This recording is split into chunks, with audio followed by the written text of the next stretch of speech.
రాజమండ్రి ప్రాంతంలో వరదలు వస్తే కొట్టుకుపోయేటటువంటి గ్రామాలు కొన్ని వందలు, కొన్ని వేల సంఖ్యలో, లక్షల సంఖ్యలో ప్రజలు చనిపోయారు.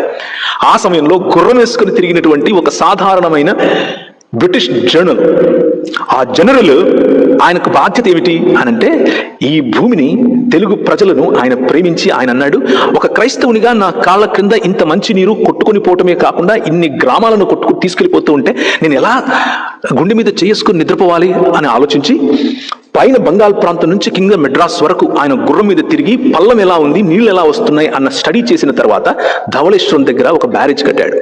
దాని కారణంగా వరద బాధితులు అయినటువంటి తూర్పు మరియు పశ్చిమ గోదావరి జిల్లా వాళ్ళు ఈరోజు ఆ మట్టి తీసుకుని వెళ్ళి ఏ ల్యాబొరేటరీలో ఇచ్చినా కానీ భారతదేశంలో ఉండేటటువంటి అతి సుభిక్షమైన, అతి సారవంతమైన, అతి శ్రేష్టమైన నేలగా చెప్తారు.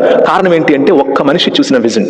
ఆ విజన్ ఏంటి అని అంటే, I love my people, I love Telugu people.